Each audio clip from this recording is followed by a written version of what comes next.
세계 교회사 걷기 시간입니다. 계속해서 깔뱅과 프랑스 종교 개혁가들에 대해 나누고 있는데요. 오늘은 제네바 교회에 구체적으로 어떤 개혁이 이루어졌는지, 그 개혁의 결과가 오늘 우리의 신앙생활에 어떤 영향을 끼치고 있는지, 또 이 개혁을 이루기 위해 그들은 어떤 대가를 치렀는지 함께 살펴보도록 하겠습니다. 깔뱅은 제네바 교회를 개혁하기 위해 신앙 고백과 교회 질서를 제정해서 실시했습니다. 깔뱅과 동료 목회자들이 개혁한 것은 성찬, 시편 찬송, 요리문답, 혼인 이렇게 네 영역이었습니다. 깔뱅은 그것을 시의회에 제출했고 시의회는 검토 후에 모든 시민이 이 내용에 서약하도록 했습니다. 시의회는 다른 것은 다 허락했지만 성찬에 관한 것은 거절했습니다.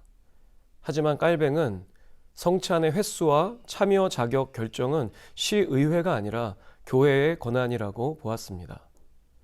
게다가 제네바는 이미 정치적으로 교회의 종교개혁을 결정했으니 교회는 영적인 일만 하고 시의회는 행정적인 일을 하도록 결정한 상황이었습니다. 그러나 이는 허용되지 않았습니다. 시의회는 여전히 교회의 영적 다스림을 정치적 다스림과 분리하지 않았습니다. 이것은 당시 역사적 상황으로 쉽지 않은 일이었습니다. 그러나 성찬 외의 영역에 대해서는 개혁이 이루어졌습니다. 그중 눈에 띄는 것이 시편 찬송입니다. 깔뱅은 예배에서 성가대의 찬양을 없애고 온 회중이 시편을 찬송하도록 했습니다. 물론 가사도 라틴어가 아니라 일상 언어였습니다. 오늘날 예배에서 회중 찬양이 가능한 것은 모두 이 종교개혁가들의 덕택입니다. 이제 종교개혁의 이면으로 들어가 보겠습니다. 사실 종교개혁은 쉽지 않았습니다. 시민들 중에는 불평하는 사람들도 있었고 신앙과 규범을 옳므로 생각하고 싫어하는 아주 자유분방하고 방탕한 자유주의자들도 있었습니다.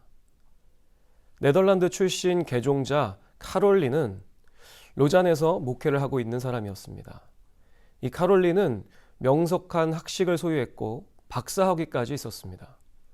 그는 한때 방탕한 생활을 한 적도 있었는데 기욤 파렐과 피에르 비레로부터 혼나기도 했습니다. 그는 늘 교만했습니다. 피에르 비레보다 자신이 더 나은 대우를 받아야 한다고 항상 주장했습니다. 나중에는 깔뱅이 삼위일체 교리를 믿지 않는다고 터무니없는 소문을 퍼뜨리고 다녔습니다. 사람들이 의심의 눈초리로 깔뱅을 바라보자 로잔 시의회가 나서서 조사를 했습니다. 역시나 깔뱅의 교리는 아무런 문제가 없었습니다. 나중에 베른 의회는 카롤리의 부도덕한 행실을 이유로 그를 목사직에서 제명하기로 결정했습니다. 결국 카롤리는 로마 천주교회로 돌아가 버렸습니다. 주후 1538년 2월에 깔뱅에게 불리한 일이 진행되고 있었습니다. 교회 개혁에 반대하는 행정장관 4명이 선출된 것입니다. 이들이 중심이 된 200인 의회는 목사가 가진 성찬 금지 권한을 없앴습니다.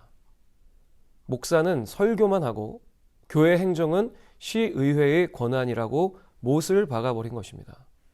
그뿐만 아니라 베른 시의회가 제네바 교회에게 요구한 것이 있었습니다.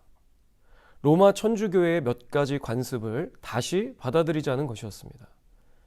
성찬에서 무교병을 사용하는 것과 절기, 다시 말해 성탄절, 부활절, 승천일, 오순절 이것을 다시 예전처럼 성일로 성대히 지키자는 내용이었습니다. 제네바 시의회는 목사들과 의논도 하지 않고 일방적으로 이것을 결정해 버렸습니다.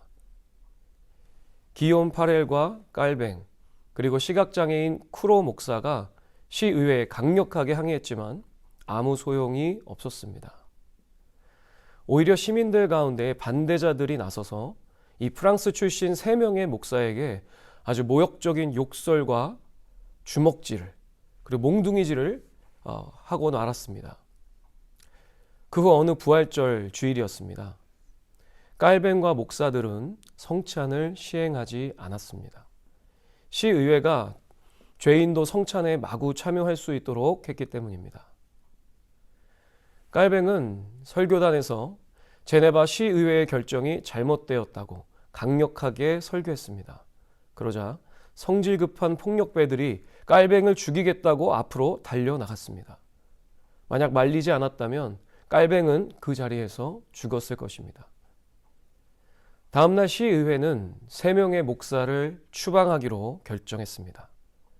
그들은 3일 안에 제네바를 떠나야 했습니다. 깔뱅과 기욤 파렐은 취리 종교회의에 가서 자신들의 억울한 상황과 제네바 교회의 잘못에 대해 항변했습니다. 취리히는 제네바의 대표단을 보내서 3명의 목사직을 다시 회복시킬 것을 제안했지만 제네바는 끝끝내 거절했습니다. 아무런 힘이 없는 3명의 프랑스 난민 목사들은 터벅터벅 바젤로 향했습니다. 주후 1538년 5월 말이었습니다. 이처럼 종교개혁은 거저 이루어진 것이 아니었습니다. 장 깔뱅, 기욤 파렐, 쿠로 이 3명뿐 아니라 수많은 종교개혁가의 희생이 개혁교회를 만들었습니다. 그리고 오늘 믿음의 선조들의 고난과 눈물의 터 위에 바로 우리가 서 있는 것입니다. 저들의 숭고한 희생이, 그 놀라운 사건이 오늘 우리의 믿음을 개혁하는 마중물이 되기를 간절히 바랍니다.